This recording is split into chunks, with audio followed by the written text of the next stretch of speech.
Bonjour à toutes et à tous et bienvenue à ce webinaire sur le thème du futur du travail. C'est une série qu'on a lancée il y a déjà plusieurs mois, je dirais, avec le CNAM et Malakoff Humanis, le partenaire de cette série de webinaires et de thématiques. Alors, un thème qui suscite échange et débat, vous vous en doutez, puisque nous sommes tous là à nous poser la question de l'impact de la crise que nous avons connue et des conséquences en matière sociale, en matière RH, en matière d'organisation et sur le plan économique, évidemment, on se pose tous la question. Au moment où on a eu les chiffres du chômage, vous avez vu, ça va plutôt très très bien. Ça veut dire que tout bouge de manière parfois, d'une manière qu'on n'avait pas prévue. Donc, c'est plutôt positif, mais ça n'empêche qu'il y a des questions qui sont soulevées. Alors, quelles nouvelles trajectoires vont emprunter tous les partenaires, et notamment les partenaires sociaux, sur les points de notre vie en société, l'organisation, les relations, la santé, la QVT, les risques, le télétravail, évidemment. Aujourd'hui, vous avez vu, on illustre véritablement cette nouvelle tendance du télétravail, ce phénomène, ou plus intellectuellement, la quête de sens. Et oui, la quête de sens, c'est important aujourd'hui, on le verra. Et on a beaucoup d'éléments, notamment avec Christine Hérel, la chercheuse du Centre d'études de l'emploi et du travail, j'en parlerai tout à l'heure, qui donnera quelques éléments clés. Alors, avec nous aujourd'hui, nous avons le plaisir d'accueillir Florence Poivet, présidente de la Fondation CNAM, qui a fait partie, moi je l'ai connue là-bas quand elle était dans l'équipe dirigeante au MEDEF. Bonjour Florence. Bonjour Gilbert, et bonjour à chacune et à chacun. Bonjour. Malika Boucheya, DRH de De Richebourg, 30 000 collaborateurs, et puis c'est des emplois de première ligne, comme on dit, des gens qui se sont activés, qui n'ont jamais lâché leur activité et non télétravaillables souvent. Ça veut dire que c'était des gens sur le terrain. Bonjour Malika. Bonjour à tous.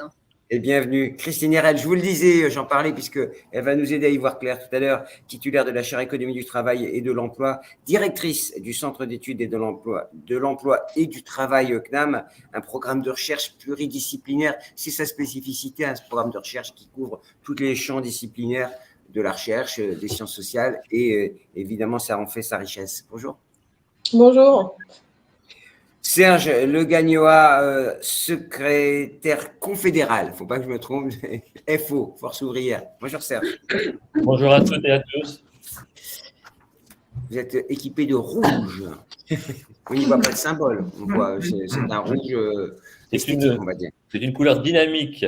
Voilà.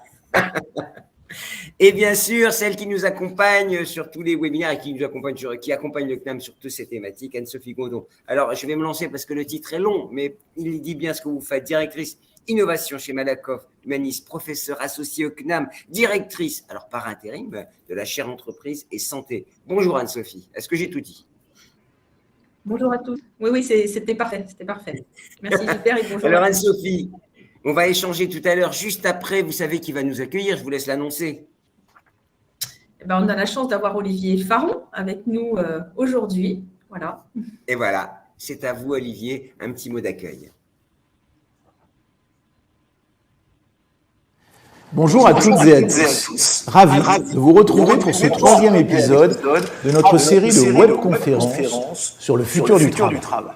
Ce programme s'inscrit dans le cadre de la chaire partenariale que le Conservatoire national des arts et métiers a créée avec le groupe Malakoff Humanis autour de la question de la santé au travail.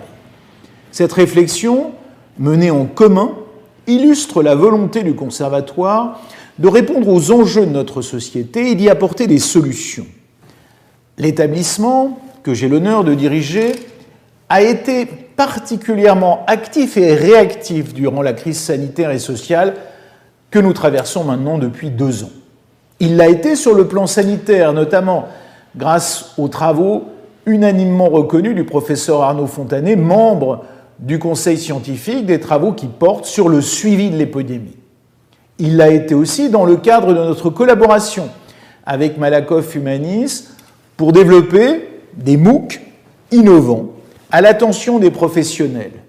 Je pense bien sûr au MOOC sur les risques psychosociaux qui a reçu récemment le soutien du ministre en charge des retraites et de la santé au travail, Laurent Pietraszewski. Et j'ai bien évidemment à l'esprit les remarquables travaux de recherche de notre professeur du CNAM, Christine Hérel, et de son équipe au sein du Centre d'études de l'emploi et du travail du CNAM. Ces analyses sur les révélateurs et les accélérateurs de la crise, sur les travailleurs de deuxième ligne, vont nourrir notre réflexion collective. Christine ne manquera pas dans un instant de vous en dire plus au cours de ce webinaire, dont l'ambition est bien de disséquer ce que nous avons vécu, mais surtout de nous projeter collectivement sur ce que nous allons vivre dans l'univers professionnel. En compagnie d'Anne-Sophie Godon, directrice générale des services de Malakoff Humanis, de Florence Poivet, la présidente de notre fondation, de la fondation du CNAM, de Malika Boucheyoua, DRH de Doré-Chirebourg Multiservices, mais aussi de Serge Le Gagnoa, secrétaire confédéral de Force ouvrière, vous allez avoir, j'en suis convaincu, la confirmation que nous venons de vivre une révolution sociale et sociétale. À ce stade, nous n'en mesurons probablement pas toute l'étendue, ainsi que toutes les conséquences. Ces conséquences sont incontestablement multiples, en termes d'organisation du travail, d'engagement des salariés, de relations entre les employeurs et les employés, d'équilibre entre la vie professionnelle et la vie privée, de management et d'organisation des ressources humaines. De même, cette crise a marqué sans doute une étape décisive dans la digitalisation de nos sociétés et un basculement irrémédiable dans l'organisation de nos vies. Dans quel sens? À quel degré? Est-ce que tous les actifs sont concernés? Est-ce une régression? Est-ce un progrès? L'historien que je suis n'a pas suffisamment encore assez de recul pour répondre à l'ensemble de ces interrogations. Mais je suis sûr que l'échange qui va suivre va nous permettre d'avoir des premières pistes de réponse. Je remercie donc très chaleureusement chacun des intervenants d'avoir accepté de participer à ce débat. Je remercie Gilbert Azoulay d'avoir bien voulu conduire ce débat. Bon webinaire à toutes, bon webinaire à tous. Merci Olivier, c'est toujours un plaisir de vous entendre. Alors il a fait la présentation, il a bien rappelé les éléments fondamentaux. Anne-Sophie, on l'a rappelé, hein, Malakoff Humanis est le partenaire de cette chaire et de cette initiative sur le futur du travail. Alors quelques questions avec vous en quelques minutes, si vous êtes d'accord. Alors vous êtes très présent auprès des salariés. Et que retenez-vous en matière, j'allais dire, de mouvement et de trajectoire? Effectivement, à travers les études qu'on mène depuis maintenant un peu plus de 10 ans et qui se sont intensifiées pendant les 2 dernières années, on voit apparaître au moins 5 grands phénomènes. Le premier, et il rend honneur évidemment aux travaux qui sont conduits, c'est le fait qu'on l'attendait depuis longtemps, mais les questions de santé, les questions finalement environnementales, font irruption dans les entreprises. Et c'est tellement vrai d'ailleurs qu'en 2021, les DRH nous disaient que ça allait devenir l'enjeu prioritaire numéro 1 pour finalement les années à venir, devant l'accompagnement des transformations. Donc, premier sujet, c'est cette meilleure prise en compte, finalement, perception aussi que la santé est un enjeu de performance sociale et de performance économique. Premier point. Deuxième point, c'est la question de la santé mentale. Je crois qu'on en parle beaucoup, avec probablement donc la nécessité d'une prise en compte, j'allais dire presque impérative là aussi dans les entreprises. 4 salariés sur 10 nous disent que la crise a eu des répercussions sur leur santé mentale. C'est absolument colossal. Un salarié sur 4 nous disait en fin d'année 2021 être à bout de force. Donc, il y a un phénomène vraiment d'épuisement. Et puis, quand même, un grand nombre de salariés qui nous dit que cette dimension est insuffisamment prise en compte dans les entreprises. Donc, deuxième sujet, la santé mentale. Troisième sujet, qui est aussi une thématique chère au CNAM, c'est la question de l'évolution finalement des pratiques managériales, qui était déjà un peu à la manœuvre quand même avant les 2 dernières années là qu'on vient de traverser, mais le travail des managers, il s'est considérablement densifié, complexifié pendant ces 2 dernières années. Presque un manager sur 2 nous dit qu'il a rencontré des difficultés dans cette période. Et pour autant, les salariés, dans le même temps, nous disent qu'ils ont le sentiment que les managers ont été plus présents à leur côté. Donc, on voit peut-être là aussi un phénomène de souffrance, peut-être des managers, en tous les cas de difficultés de fonctionnement et des transformations importantes qu'il va falloir accompagner. Quatrième élément, eh bien, c'est la nécessité de repenser le travail et son organisation. Je crois qu'on a bien compris que le télétravail, ce n'était pas juste travailler à la maison ou travailler dans un tiers-lieu et que finalement, c'était une modalité à part entière de travail, que le travail lui-même se transformait, qu'il allait falloir qu'on réfléchisse à son organisation et que là-dedans, la place du télétravail devait être définie et que si on ne faisait pas cet effort-là, eh bien, on risquait de ne pas en tirer les pleines conséquences en matière finalement de performance. Et puis, dernier item, c'est la place du dialogue social. Dans toutes les enquêtes menées en 2021, eh bien, pour les dirigeants, le dialogue social sera un levier pour accompagner les mutations sociales, toutes ces réflexions autour du travail et de son organisation. Donc, voilà, probablement pour les partenaires sociaux, un rôle très important à jouer dans les années à venir. Le dialogue social est fondamental, on en parlera. Anne-Sophie, vous concluez par un point. Deux petites questions encore pour finir vite. Est-ce que ça dure quand même? On pensait que ça ne durait pas aussi longtemps. Est-ce que l'onde de choc va perdurer? Ce que vous venez de dire, ça va perdurer? Comment ça va changer? Je pense qu'il y avait déjà des transformations qui étaient à la manœuvre avant. On l'a vu notamment, le télétravail, on n'a pas attendu la crise pour que les salariés se mettent au télétravail. Je pense que ce qui caractérise la période, c'est que d'abord, ça a été, il y a eu des mutations très rapides. Beaucoup d'entreprises ont finalement basculé très vite. Beaucoup de salariés ont découvert des modalités de travail auxquelles ils n'avaient pas accès, y compris dans des plus petites entreprises et en dehors de notre région Île-de-France. Donc, ça a été rapide, ça a été soudain, ça a été massif. Et puis, ça a duré longtemps quand même. Donc, on peut faire le pari quand même que ces transformations, elles vont s'inscrire dans la durée. Et c'est bien l'objet de ce webinaire que d'essayer de voir ce que ça va changer et comment est-ce qu'on peut accompagner ces mutations. Vous avez pointé du doigt des sujets graves, et notamment, je vous propose de prendre un point particulier précis pour conclure les risques psychosociaux. Que peut faire une entreprise? Qu'est-ce qu'elle peut faire réellement sur ce sujet-là?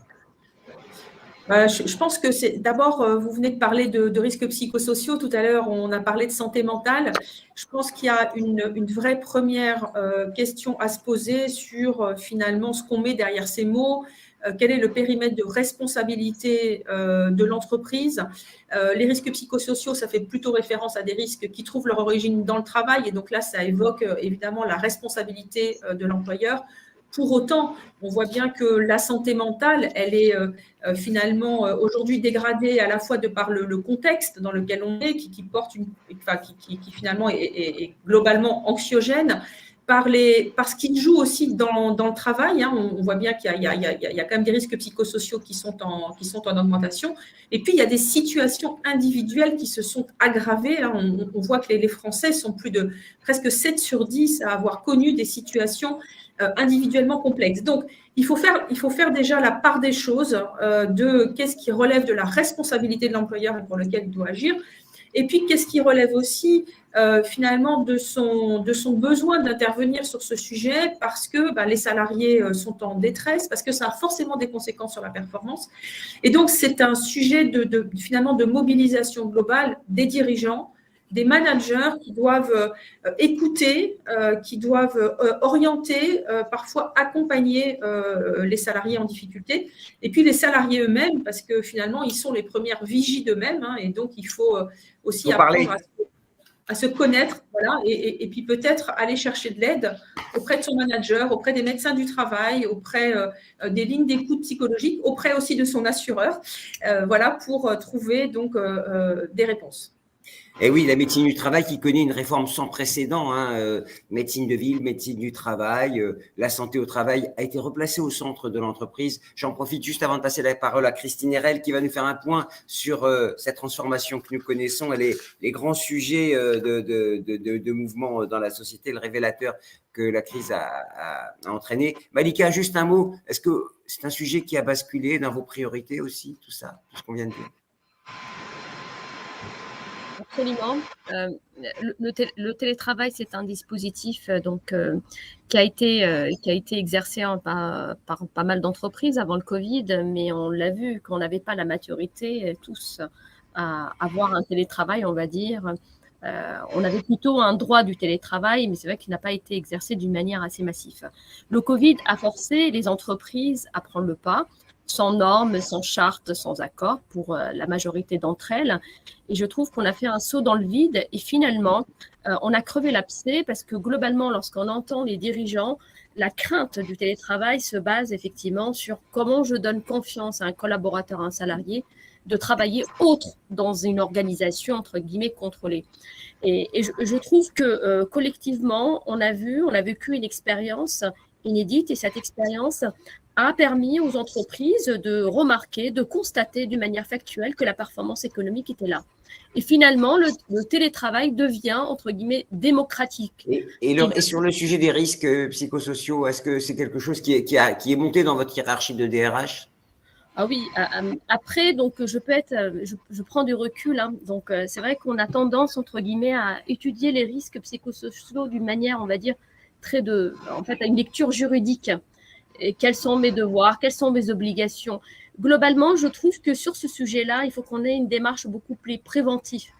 Et d'une manière globale, y compris au sein de le législateur. Aujourd'hui, le législateur dit, écoutez, entre guillemets, il entretient ce risque psychosocial avec de la jurisprudence, avec les devoirs de l'un, les obligations de l'autre. Je trouve qu'il faudrait qu'on l'inscrit plutôt sur une priorité de santé de la médecine du travail. Et pour l'instant, je trouve que cette démarche n'est pas encore enclenchée d'une manière concrète et opérationnelle, du moins, c'est ma vie en tant que DRH. Voilà.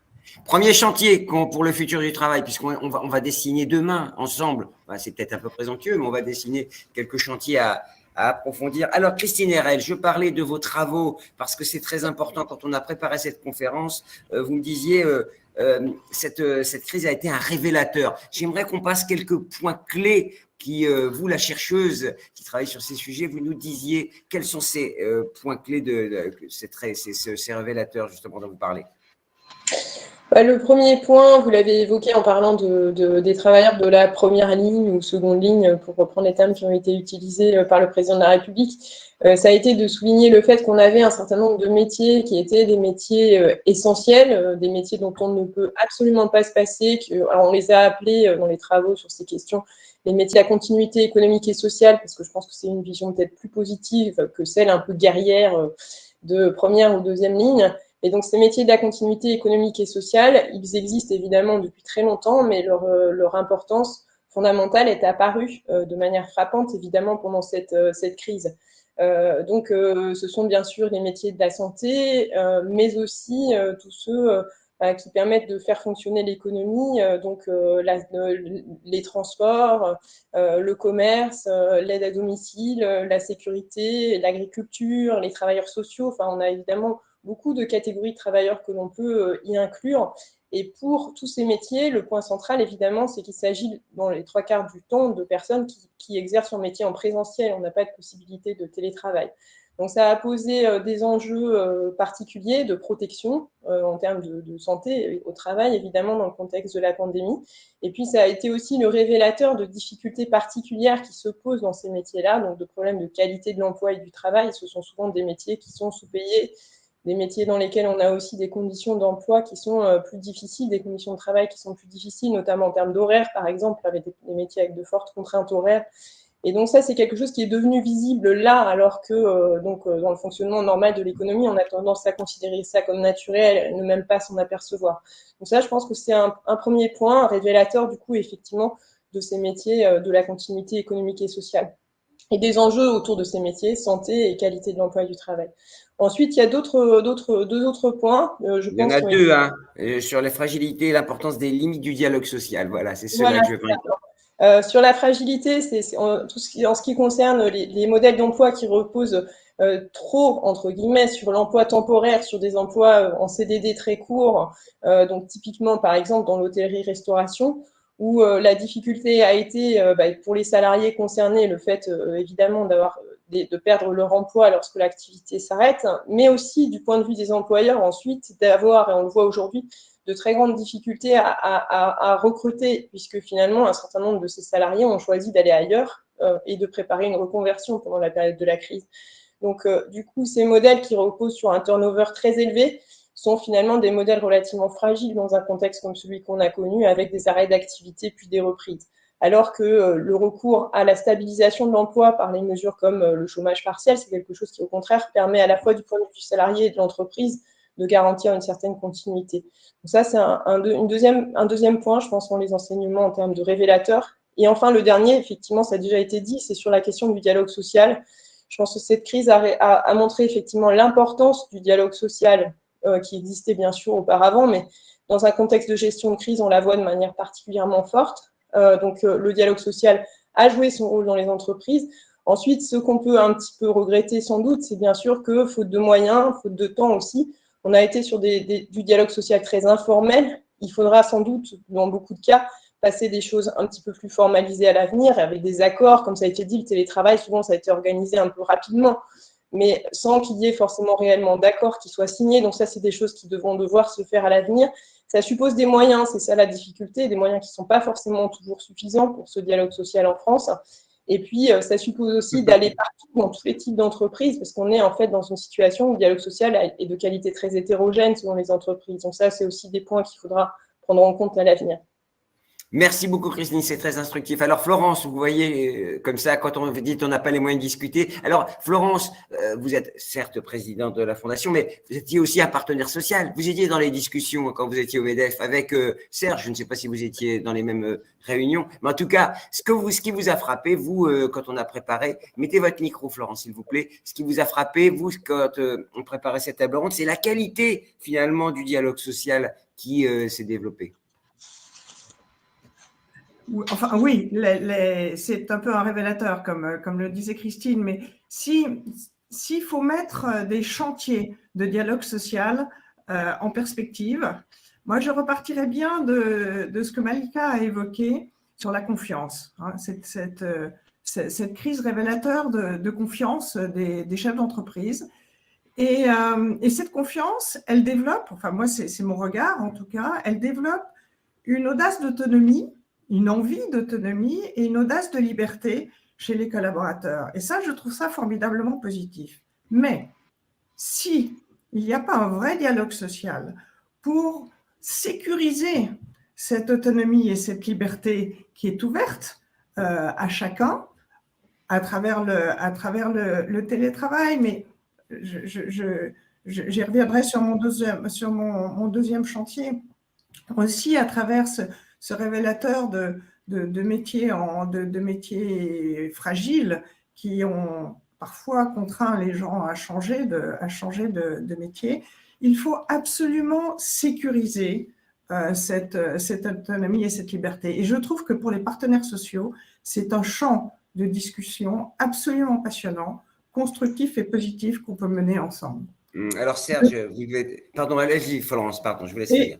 Si je puis me permettre, le deuxième champ, et celui-là, j'avais commencé à l'amorcer il y a quelques années quand j'étais dans les négociations, mais qui me paraît extraordinairement saillant aujourd'hui.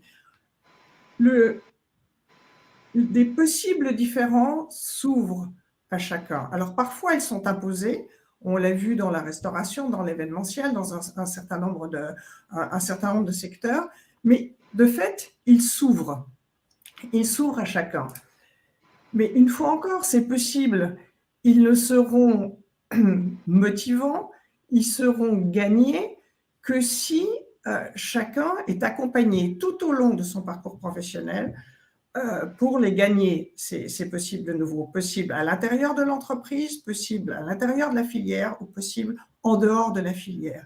Et pour ça, il faut vraiment qu'il y ait une négociation interprofessionnelle très solide sur la transition professionnelle. On doit on en parlera tout à l'heure. C'était un point dont je voulais vous parler un peu plus tard, Florence. Mais cette transition professionnelle est évidemment, elle a été révélée.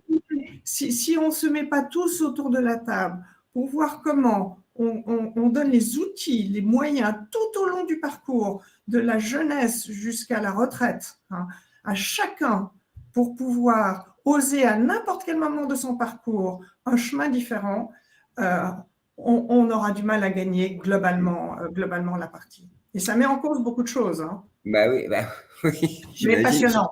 Ouais. Serge, alors vous représentez un syndicat version salarié, donc évidemment votre regard est capital, hein, parce que on a une version, je dirais pas d'en haut, mais en tout cas une version de l'autre côté du miroir en ce qui vous concerne. Qu'est-ce que vous retenez comme partenaire?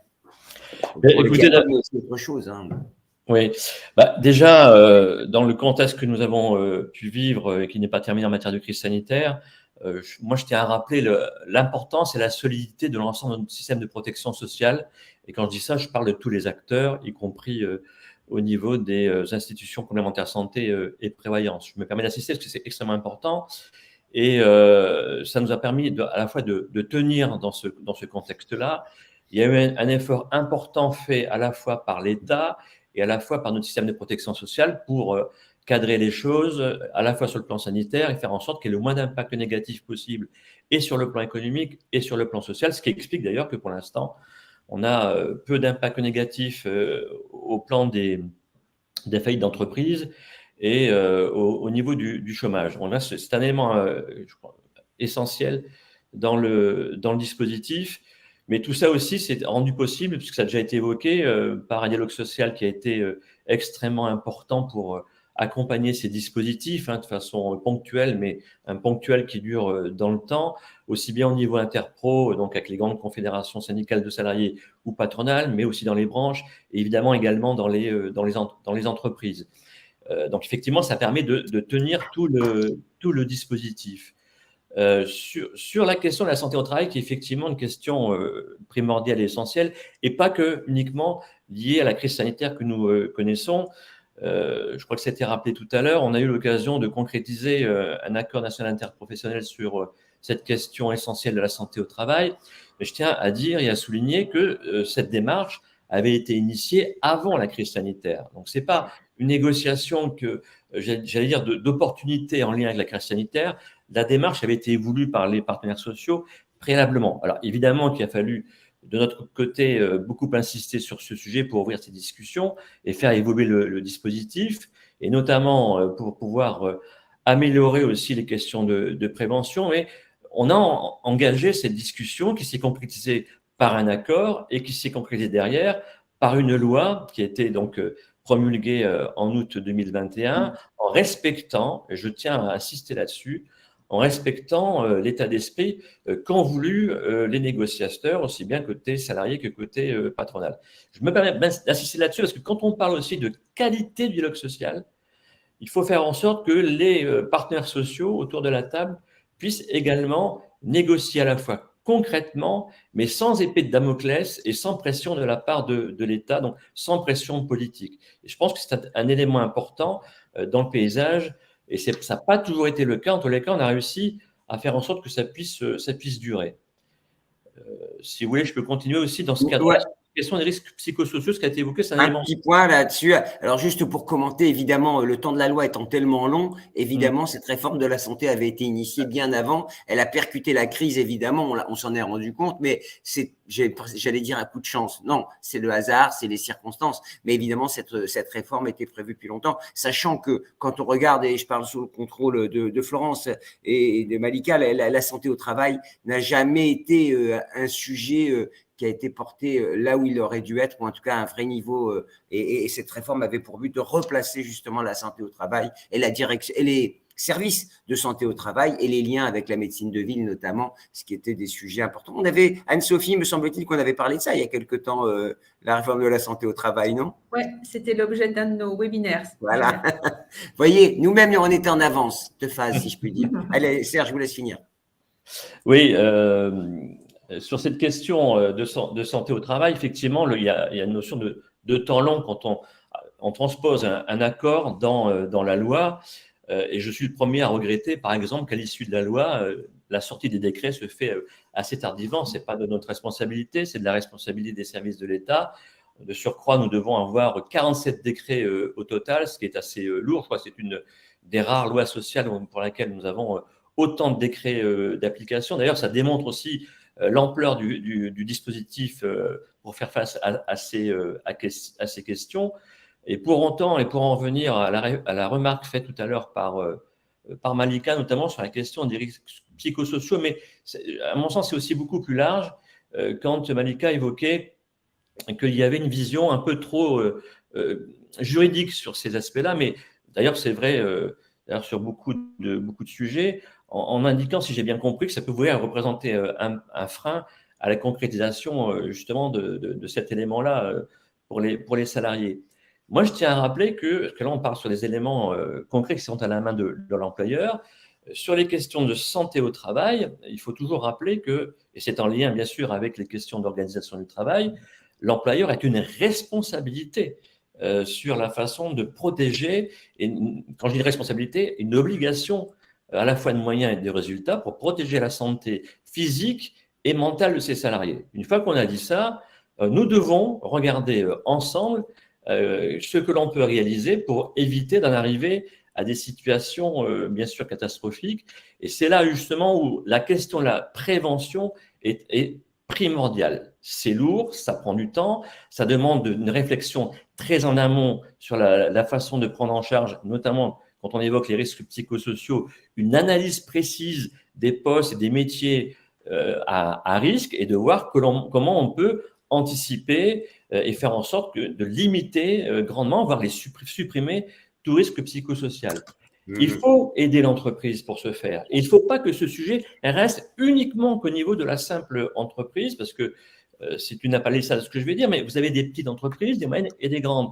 Évidemment, les moyens sont tout à fait différents et il est pour nous indispensable que ce sujet, évidemment, soit pris en compte au plan interprofessionnel, mais également dans les branches professionnelles.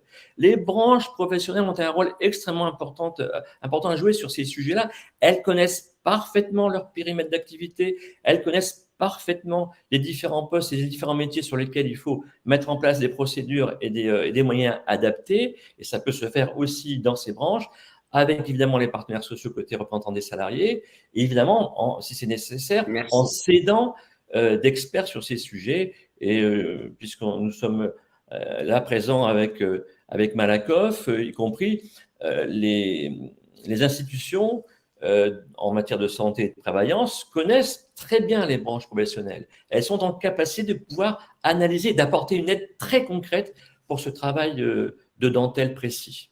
Oui, de toute façon, la réforme avait pour vocation aussi d'éviter le top-down avec une sorte de santé au travail, avec une vision un peu d'en haut, ce que doit être la santé au travail, mais une vision beaucoup plus collaborative et de terrain, y compris avec des ressources qui seraient apportées aux petites et moyennes entreprises, puisque c'est là que se nouent aussi des sujets. On avait une grande entreprise la dernière fois. Évidemment, ils ont un médecin, voire deux. Ils ont une direction qui est rattachée à la DRH. Donc voilà. Pardonnez-moi, on continue, on ne s'égare pas puisqu'on est sur un sujet crucial. Christine, je vous repasse la parole parce que évidemment, la nouvelle organisation du travail, c'est ça aussi qui est en creux dans notre débat de demain, avec l'usage du numérique notamment, une nouvelle approche du management et la perception du travail entre vie perso et vie pro. Quel est votre regard de chercheuse là encore ?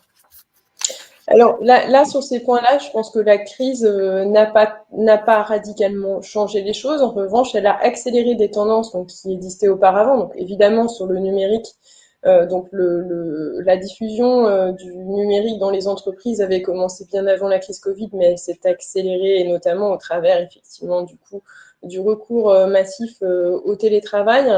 Donc on a diffusé le télétravail partout où c'était possible, utilisé du coup des outils qui étaient encore sous-utilisés jusqu'à la fin de 2019. On est allé bien plus loin que ce qui du coup était prévu dans tous les accords qu'il y avait pu avoir. Il y avait déjà eu des accords sur la question du digital en 2016-2017, mais qui du coup se sont retrouvés finalement dépassés par ce qui s'est passé dans le cadre de la crise sanitaire.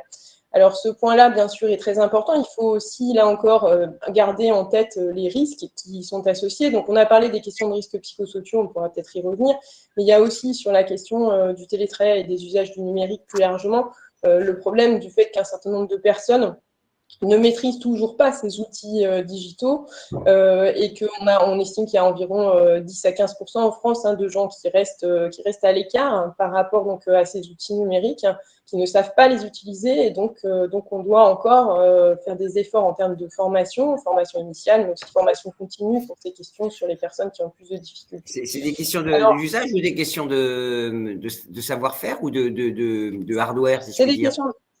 C'est des questions de savoir-faire. On a des gens qui ont vraiment effectivement un manque du coup de compétences de base. C'est surtout chez des profils de personnes qui sont bien sûr avec des faibles niveaux de qualification et plus âgés. Ça, on en a beaucoup moins chez les jeunes, bien sûr. Mais pour qui, du coup, le fait d'avoir une exigence d'utiliser un outil numérique peut être problématique, même lorsque c'est des outils assez conviviaux. Alors, numérique accélération, vous l'avez dit, numérique accélération sur quelque chose qui était déjà en cours largement, et nouveau mode de management, et ça aussi, c'est quelque chose que vous avez identifié. Oui, alors effectivement, donc là le mot-clé, c'est l'autonomie qui a déjà été donné précédemment, c'est-à-dire que ces nouveaux modes de management autour du télétravail, mais qui ne reposent pas exclusivement sur le télétravail, vont vers des organisations du travail où on donne plus d'autonomie aux salariés.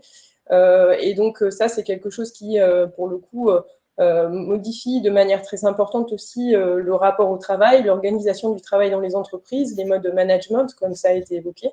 Et c'est quelque chose qui a été accéléré là aussi par cette crise sanitaire et la réaction du coup des entreprises, du management aux contraintes du travail à distance notamment, qui imposent effectivement davantage d'autonomie.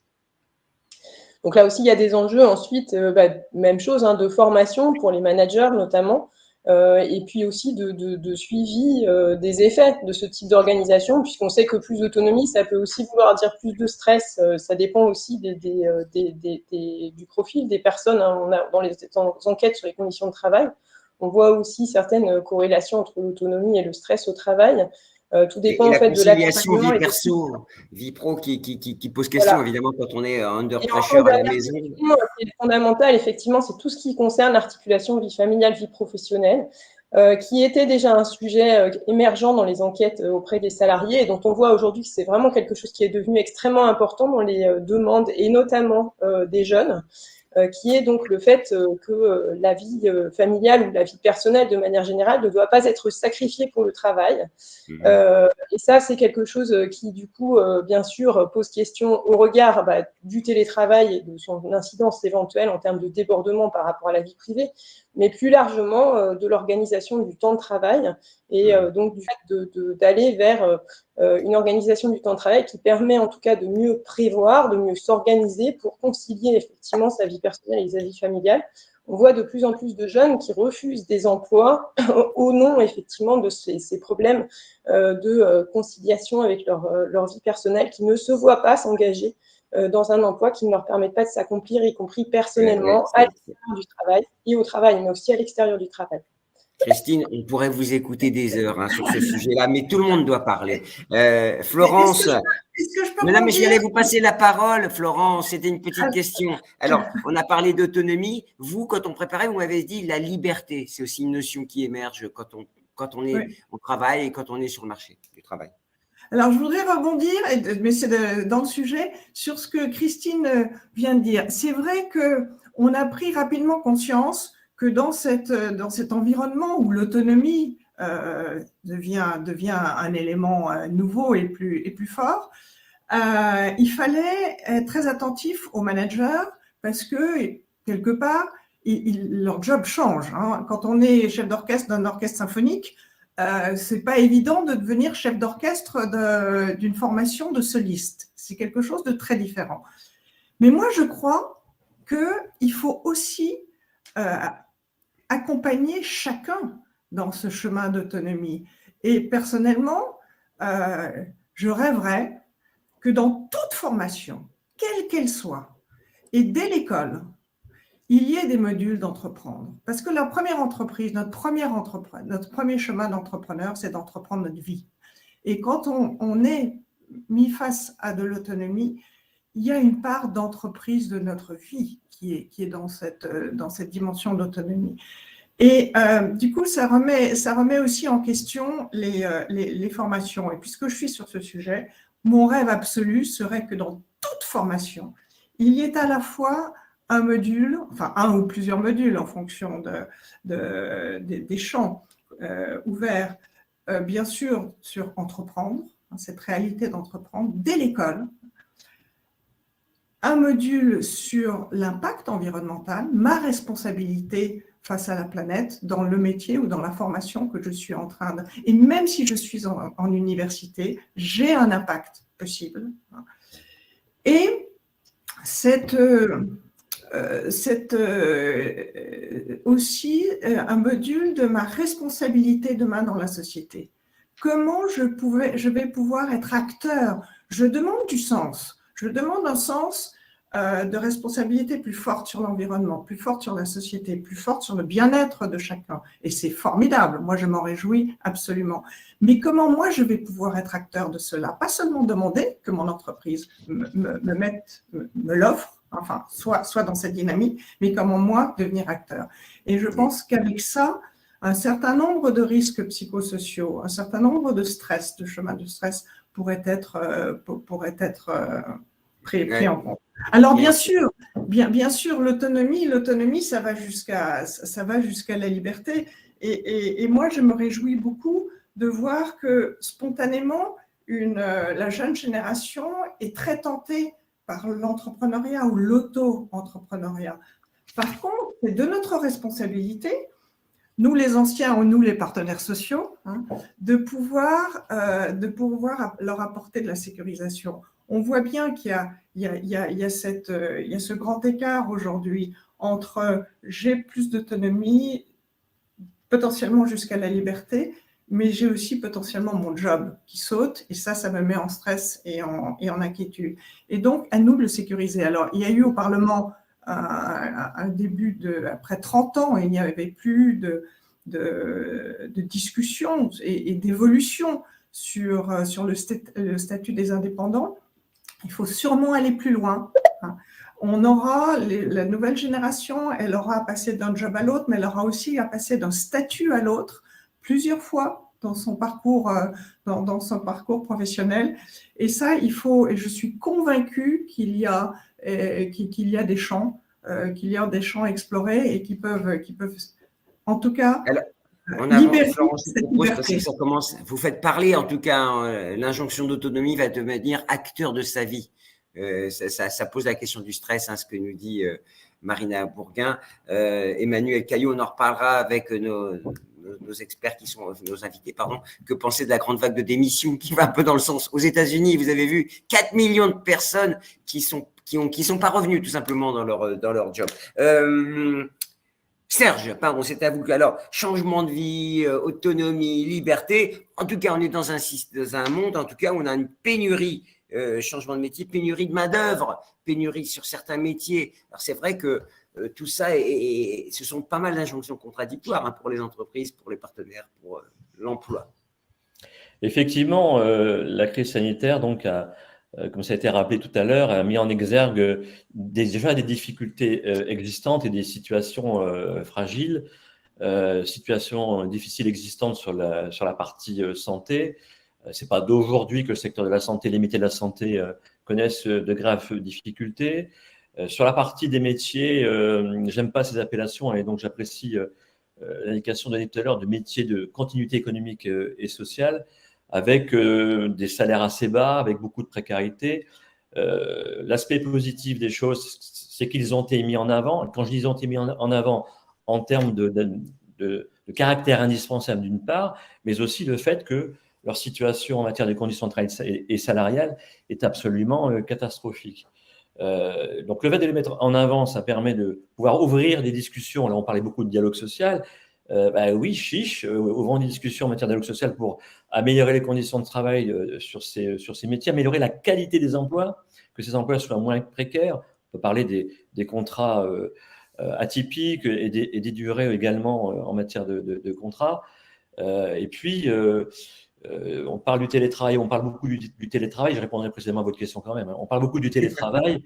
S'il vous plaît. Sur le télétravail, donc, je vais quand même insister sur le télétravail. Il y a l'avant, le pendant et l'après. Avant la crise sanitaire, le télétravail, bon, on en parlait un peu. Parfois, une question d'opportunité, il n'y avait pas vraiment de cadrage, on s'en remettait au bon vouloir uniquement de l'entreprise. Ça fonctionnait plus ou moins avec de grandes diversités, si je puis dire. Crise sanitaire, on s'est retrouvé en télétravail de façon façon obligée, sans vraiment cadre, donc c'était un petit peu au forceps. À partir du moment où les choses se font ainsi, sans cadrage, sans moyens, on se retrouve à ce qui avait été évoqué, avec des situations aussi qui sont parfois à l'opposé, certains ayant vu une opportunité aussi de changer, d'avoir une condition de travail améliorée, de quitter un environnement pour le Parisien qui habitait dans un petit appartement, de se poser la question s'il pouvait aller s'installer à la campagne, au vert, avoir plus d'espace et travailler dans de meilleures conditions, qui d'ailleurs parfois pose aussi des difficultés évidemment en termes d'éloignement, de lien social au sein de l'entreprise. Et moi, j'entends... Ou de connexion parfois, hein. On va s'installer en plein dans la pampa et puis on se rend compte qu'il n'y a pas de connexion. C'est plus compliqué que ce qui est sanitaire. Vous avez raison. Vous avez raison. Donc, ça pose ces questions matérielles, ces questions aussi d'éloignement et de gestion avec le lien avec l'entreprise, comme ça a été évoqué tout à l'heure d'ailleurs par Florence, c'est important. Puis des RH qui se retrouvent avec des compétences qui se sont éloignées en province et dont il est difficile de retisser le lien. Et puis… Serge, juste, je vous laisse finir. Est-ce que vous n'avez pas le sentiment que le fait que le marché de l'emploi se porte très très bien, c'est une occasion, une fenêtre pour les partenaires de discuter des conditions enfin?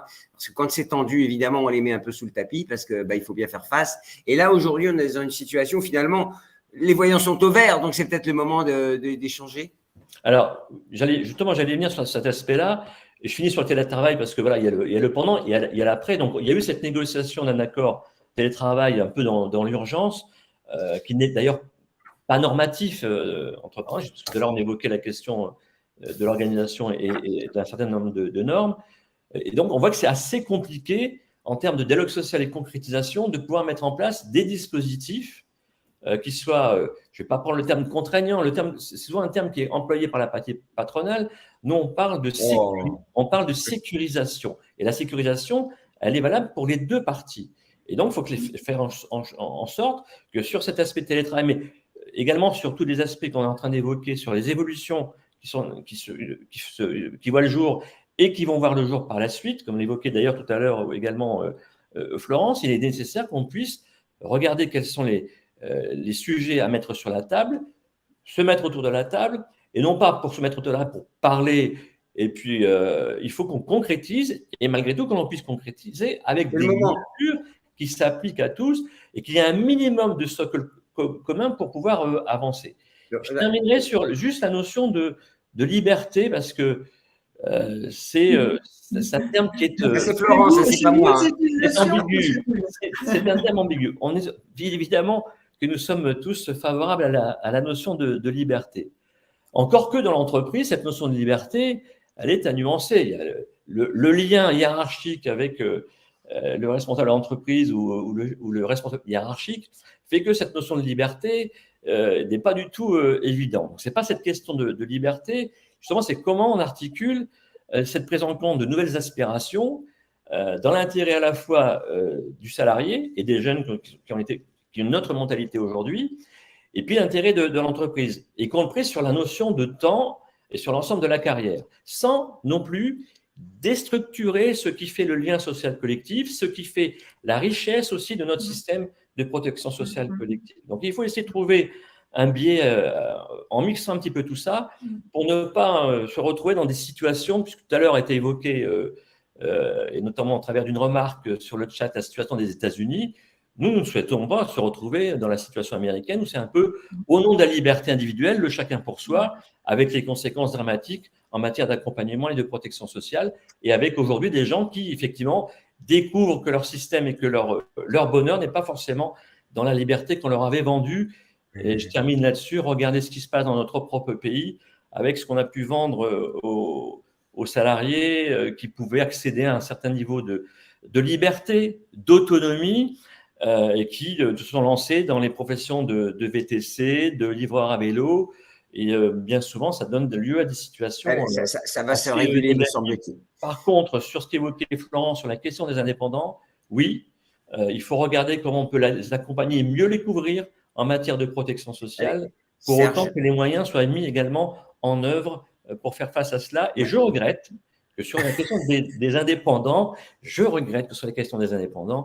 la démarche qui a eu lieu voici à peine quelques mois n'a pas été jusqu'au bout. On a pris en compte qu'une partie d'accompagnement en matière d'accident du travail, maladie professionnelle, mais pas la totalité des besoins pour faire face à une protection nécessaire pour… Tout ça va se réguler, me semble-t-il, évidemment, puisque de toute façon, on a tous été un peu jusque-là. Malika, évidemment, tout converge vers l'entreprise quand on parle, parce qu'évidemment, nous, on parle d'accords, on parle de nouvelles perspectives, mais tout ça, ça se traduit dans une entreprise. Alors, vous êtes un laboratoire vivant avec 30 000 collaborateurs. Alors, vous me faisiez une remarque quand on préparait, et vous me disiez, mais le télétravail, c'est bien sympathique, mais quand j'ai 70% de mes collaborateurs que je ne peux pas télétravailler, comment je fais? Je ne vais pas mettre les cols blancs à la maison tranquillement, pendant que la plupart que des autres collaborateurs. Donc, c'est un vrai sujet, c'est pas si simple, un accord télétravail, ça cache bien d'autres choses. En fait, je vais quand même réagir d'une manière globale. Je n'ai pas envie de focaliser que sur le télétravail. 20 ans dans les ressources humaines, ce que je peux observer lorsque j'étais très, très jeune, c'est qu'on peut avoir des parcours professionnels très tracés dans des entreprises. Dès que vous rentrez à 25 ans, à 30 ans, à 40 ans, on va vous dire au bout de 4 ans, vous allez faire ça, vous allez faire ceci. Donc, il y a des trajectoires, on va dire, tracées. Malheureusement, on voit que le monde économique, et donc incident sur le monde du travail, agit de plus en plus rapidement et finalement ces trajectoires et ces perspectives d'évolution ne sont plus aussi tracées. Donc c'est fini. Donc dans la même entreprise, y compris dans la même entité, vous pouvez avoir des pénuries en fait de recrutement et vous allez avoir des compétences de sureffectifs. Donc ça, il faut l'avoir dans l'esprit. Et donc du coup, je l'entends, Serge, effectivement, quand on parle des conditions de travail. Sincèrement, effectivement, moi aussi, j'étais un peu dans la précarité. Attention, la précarité. Mais quand je vois aujourd'hui les branches professionnelles ou les métiers où il y a la pénurie, ils ne proposent pas des CDD, ils proposent des CDI. Ils proposent des salaires donc, à la grille conventionnelle. Et ils proposent donc des conditions, on va dire, attractives au regard du modèle social classique. Mais la problématique, c'est quoi? C'est les conditions d'exercice. Aujourd'hui, vous avez une pénurie d'emploi sur des métiers de main-d'œuvre. Pourquoi des métiers de main-d'œuvre? Parce qu'on leur demande effectivement de faire 1 heure de trajet pour être très tôt le matin ou très tard le soir par rapport aux propres exigences du citoyen français. Donc finalement, lorsqu'on doit considérer les conditions de travail, on ne peut pas les considérer qu'auprès de l'entreprise elle-même. C'est tout un environnement, tout un écosystème. Au-delà de ça, les pénuries aussi sont aussi des postes de management. Regardez dans le retail. Incapables de recruter. Pourtant, les salaires, ils ne sont pas bas ici, Serge. Donc, vous regardez les tranches salariaux en termes d'attractivité, mais on n'arrive pas à recruter. Donc, globalement, moi, je placerai le débat demain en termes de perspective sur les conditions d'exercice. Et dans les conditions d'exercice du poste, il faut qu'on arrive à trouver une solution. Le digital peut être une solution pour améliorer des conditions de travail, à condition qu'on arrive à concilier l'humain et le numérique, et que le numérique ne soit pas dans la destruction de l'humain. Ça, d'une part. Et d'autre part, et pour finir, et je laisserai peut-être les questions et poursuivre le débat, et deux, ça a été dit tout à l'heure, moi, j'y crois énormément sur la transition des compétences. C'est-à-dire qu'aujourd'hui, il faut qu'on travaille d'une manière donc, en anticipation pour dire, écoutez, vous rentrez dans une entreprise, vous allez faire ce poste-là pendant 10 ans. Quand on emploie, par exemple, des agents de nettoyage, quand je vois dans les agents de nettoyage, la moyenne d'ancienneté dans l'entreprise, elle est de 7 ans. Si je regarde au niveau de la profession, elle est de plus de 12 ans.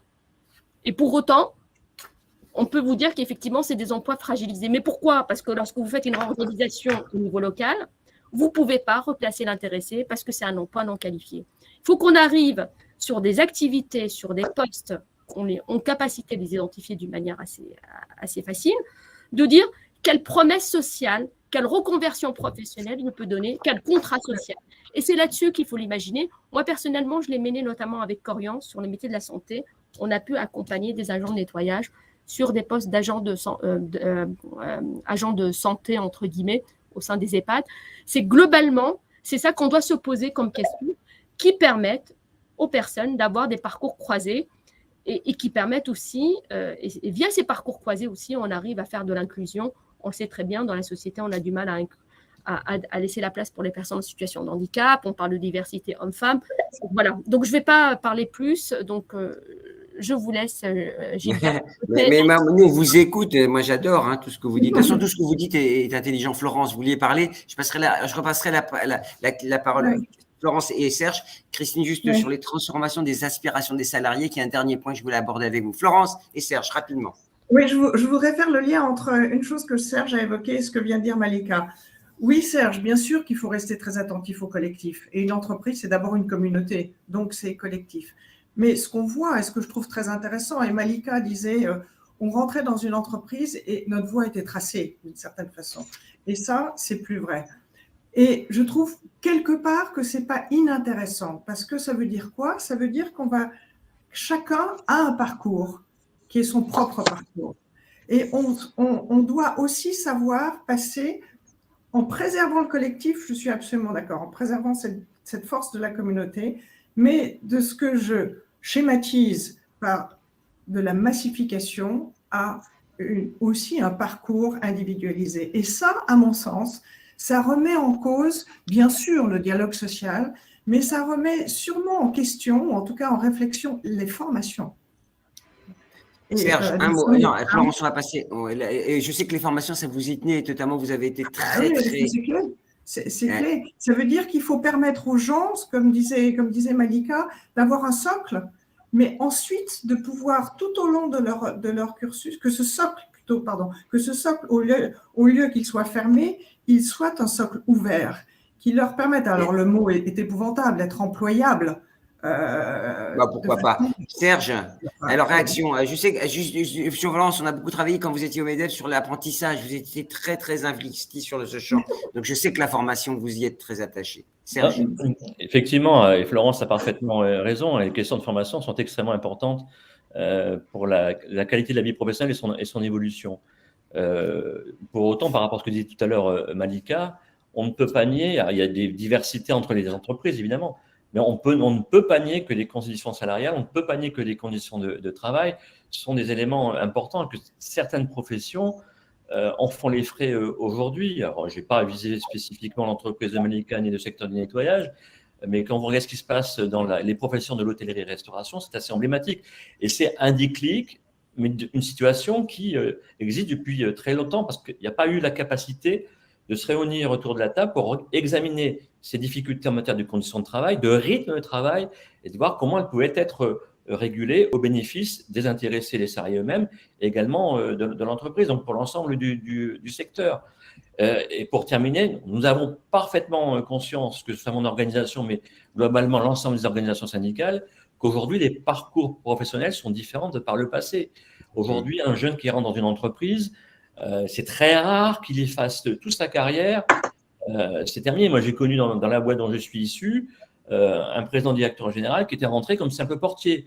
Aujourd'hui, ça n'est plus possible. Peut-être que c'est peut-être regrettable. C'est ainsi, c'est une réalité. Donc, il faut répondre aux situations actuelles. Et il faut cadrer les choses. Et encore une fois, on ne peut pas nier que les questions salariales et les questions de conditions de travail sont des éléments extrêmement importants sur beaucoup de métiers. Non, mais bien sûr, vous avez une question là, on parle de bien-être financier des salariés dans le chat, donc quelqu'un pose la question. Christine, on continue votre petit travail de recherche et on le parcourt, pardonnez-moi de parler de petit travail de recherche, mais votre travail de recherche tout simplement. On l'a évoqué au cours de cette première heure de débat, ça passe vite, mon Dieu. La transformation des aspirations des salariés, qu'est-ce que ça veut dire concrètement ? Je l'ai déjà tout à l'heure dit en partie, c'est-à-dire que effectivement, ce qu'on constate, c'est que les jeunes, notamment, mais ça va au-delà, mais particulièrement les jeunes, donc insistent sur des dimensions particulières de la qualité du travail. Donc effectivement, on va retrouver des enjeux de conditions de travail et de rémunération. Bien sûr, ils n'ont pas du tout disparu, mais il y a d'autres points qui sont mentionnés. Alors quand on notamment tout ce qui relève de la qualité de vie au travail, donc des relations sociales, des relations avec les collègues, de l'environnement. Alors je pense par exemple de tout ce qui va être back-office. Si on pense donc à l'hôtellerie-restauration, typiquement, c'est pas seulement les conditions de travail en salle, ça va être aussi les espaces dans lesquels vous êtes lorsque vous faites vos pauses, etc. ou bien ça a été aussi mentionné dans les transports, pour les conducteurs routiers, ils se plaignent beaucoup plus aujourd'hui du fait d'avoir accès ou non à des équipements qui soient de qualité lorsqu'ils sont sur la route. Ils demandent de plus en plus à avoir effectivement du coup accès à des toilettes, des espaces de restauration qui soient de qualité. Tout ça, ce sont des choses qui sont de plus en plus importantes aux yeux des salariés aussi. Donc, cette qualité de l'environnement de travail. Donc, ça fait partie des conditions de travail, mais c'est un petit peu nouveau d'y accorder sans doute cette importance par rapport à ce qui pouvait être le cas il y a 10 ou 20 ans. Et par ailleurs, donc, de manière plus large, donc, il y a une demande de sens au travail qui est très forte pour tous. Et qui peut rejoindre donc, les enjeux environnementaux, comme vous l'avez évoqué tout à l'heure. On voit que la prise en compte de ces enjeux environnementaux, l'engagement de l'entreprise par rapport donc, aux enjeux environnementaux, c'est quelque chose qui compte dans les perceptions que peuvent avoir aujourd'hui les jeunes diplômés sur le marché du travail, par exemple. Donc tout ça, ce sont des facteurs de transformation, des exigences nouvelles auxquelles les entreprises doivent répondre. Sinon, effectivement, le risque est de s'exposer, là encore, à des difficultés de recrutement ou à des difficultés pour garder les bons profils, puisque donc ces personnes vont avoir tendance à partir si ils ne sont pas satisfaits de ces conditions de manière générale. Et pour terminer sur le cas américain, effectivement, il est emblématique de ces transformations, mais dans un univers, effectivement, qui est un univers très peu protecteur, et où donc on a des gens qui ont été, entre guillemets, lâchés dans la nature face donc à la crise Covid, avec ensuite des stratégies d'adaptation qui font qu'effectivement, on ne les retrouve pas sur le marché du travail. Le modèle de protection sociale français évite très largement ça, mais il n'empêche qu'il y a des exigences nouvelles dont il faut tenir compte. C'est très intéressant. On voit bien ces injonctions. Malika, je me permets de me retourner vers vous. Vous avez été beaucoup citée par nos intervenants. Alors, c'est vrai qu'on a cette injonction, la quête de sens. Christine vient d'en parler. Et en même temps, le bien-être financier. Donc, on voit bien que c'est pas incompatible et c'est même ça va de pair, c'est-à-dire que et cet équilibre vie perso vie pro. Donc le DRH aujourd'hui, il n'est pas dans une situation hyper compliquée aujourd'hui. Alors vous étiez à la Poste, c'est ça avant. Vous êtes aujourd'hui dans une grande entreprise, 30 000 collaborateurs, c'est-à-dire que ça fait beaucoup de monde et peut-être ailleurs après, je ne sais pas. Et mais en tout cas, on voit que le DRH est dans une situation complexe. Le DRH n'est pas seul. S'il est seul, effectivement, il est dans une situation complexe. Moi, j'accorde beaucoup d'importance au dialogue social, peu importe les divergences, les consensus, ça c'est très important. Donc, ce que j'appelle les corps intermédiaires, d'une part, les représentants du personnel et d'autre part, les managers.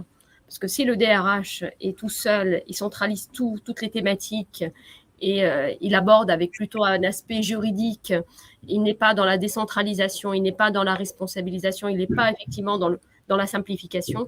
Donc, ça n'a jamais été simple, mais effectivement, dans un contexte, on va dire, assez diversifié, il vaut mieux avoir des partenaires. Et les partenaires, pour moi, c'est les managers qui sont au centre de tout, qui sont au centre de la responsabilisation, ils sont au centre du terrain, ils sont proches des collaborateurs.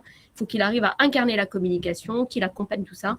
Et bien sûr, avec des partenaires sociaux qui sont là, avec des représentants du personnel qui sont là, qui représentent les salariés, qui sont là aussi pour faire le consensus. Parce que si on doit s'adresser aux 30 000 collaborateurs, voyez-vous, le consensus est presque impossible. Mais quand vous allez vous adresser à des représentants, à un collectif qui représente les salariés, on finit toujours par trouver un consensus. Est-ce que j'ai l'impression en creux dans ce que vous me dites, c'est que ça a amélioré vos relations avec vos interlocuteurs. Avant, on était dans une sorte de rythme de sénateur dans le dialogue social parce que finalement, ça roulait. Mais quand on a la crise, on s'est tous tenus, on s'est parlé plus volontiers et c'est peut-être le début de quelque chose. Ou peut-être qu'on est sorti un peu dans l'incarnation de nos rôles. Je représente la direction, je représente les salariés, effectivement. Tout à l'heure, ça a été dit sur la dynamique du dialogue social. Moi, j'étais impressionnée, sincèrement. En France, avec la lourdeur administrative, avec notre code du travail, tout le temps critiqué, j'étais impressionnée sur la réactivité, la capacité de l'État, de l'entreprise, des salariés à s'adapter à un contexte. Et finalement, c'est grâce à l'intelligence des uns et des autres. Donc finalement, on a trouvé cette capacité de réinventer un mode d'organisation sans se formaliser. Vous ne l'avez pas vu, des cortèges dans la rue, au secours, je n'ai pas reçu ma convocation, etc., des lits d'entrave, tout a été effectivement, de lorsque le dialogue a été là, je trouve que les acteurs ont été responsables, et ça c'est très important. Donc du coup, on a noué un dialogue, on va dire, un peu plus dynamique, moins formel peut-être, mais bien sûr, il faut formaliser les choses. Et ça, c'est très important. On a incarné des vrais sujets avec une vision, avec une capacité, avec une action. Et ça, globalement, ça améliore les choses. Après, demain, je ne sais pas demain. Demain, il y a quand même pas mal d'interrogations. Le salarié avec la vie personnelle, la vie professionnelle, le travail qui s'invite chez soi, comment on arrive à articuler tout ça? Comment je ne laisse pas au bord de la rue, entre guillemets, au bord de la route, un certain nombre des salariés que j'arrive pas à embarquer dans la transition digitale?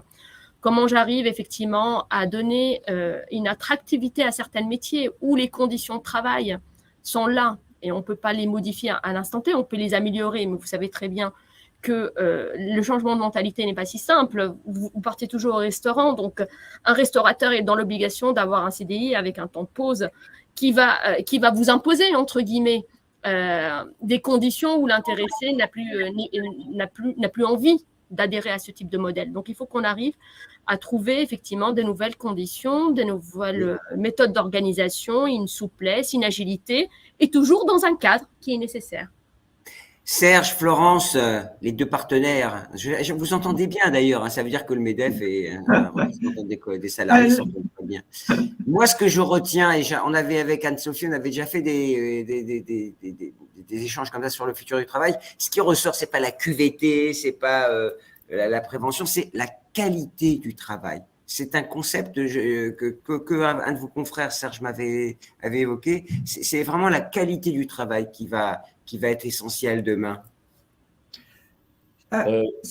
Florence, allez-y, Florence, c'est pour vous. Non, mais oui, c'est la qualité du travail, mais ça va paraître banal ce que je vais dire, mais je trouve surtout, et moi c'est ça qui me réjouit très, très, très profondément, c'est que chacune et chacun, les hommes et les femmes, chaque femme et chaque homme de l'entreprise est mis au cœur du système par la crise.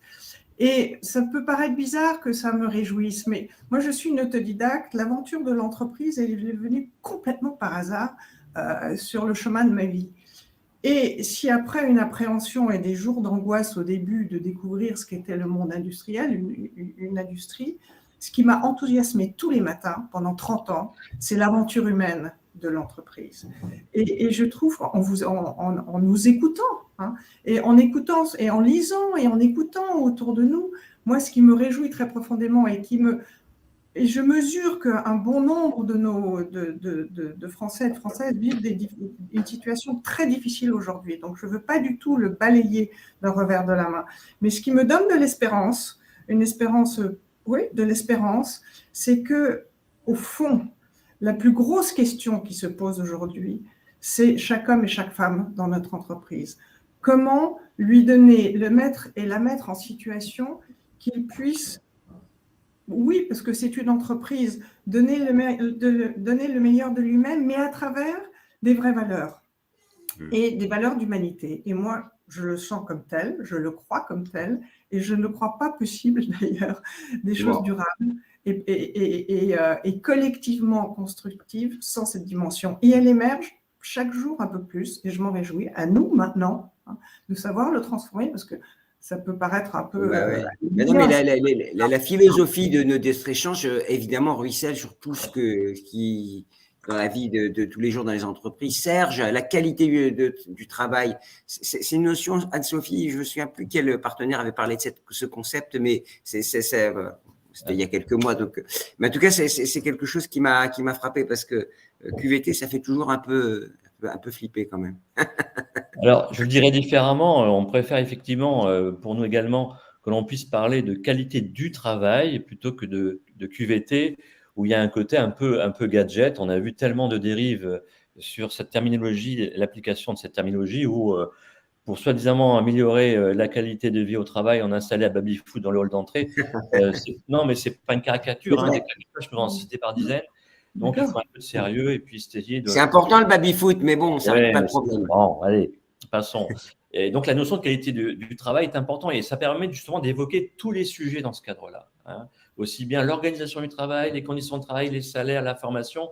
Donc, ça permet justement d'avoir un ensemble à discuter pour autant qu'on puisse mettre autour d'une table. Et encore une fois, en ce qui nous concerne, on considère toujours qu'il faut que les choses soient cadrées le mieux possible au plan interpro parce que ça permet d'emmener une dynamique pour l'ensemble des professions. Et ensuite, le niveau de la branche est extrêmement important pour à mettre en place un socle commun et puis gommer également les distorsions de concurrence sur des aspects sociaux entre les entreprises, quelle que soit évidemment la taille. Et puis ensuite, l'entreprise, elle fait un peu ce qu'elle veut en fonction des socles que je viens d'évoquer. Donc, c'est une notion, et je terminerai en disant parce que voilà, on n'est pas dans l'entreprise, c'est pas le lieu, on n'est pas au pays de oui où tout est magnifique. Hein, ça se passe pas tout à fait comme ça. Et pour discuter, il faut être deux, il faut accepter les discussions. C'est pas toujours facile de part et d'autre. Et si j'étais un peu provocateur, je dirais il faut quand même pas oublier que l'employeur a le pouvoir de dire non. Et de temps en temps, il faudrait qu'il dise un peu plus souvent oui.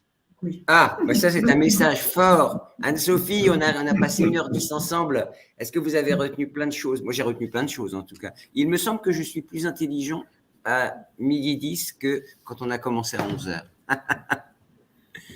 Ouais, je pense qu'on l'est tous. Hein. Je pense qu'il faut vous remercier. Alors, c'est impossible de faire un résumé.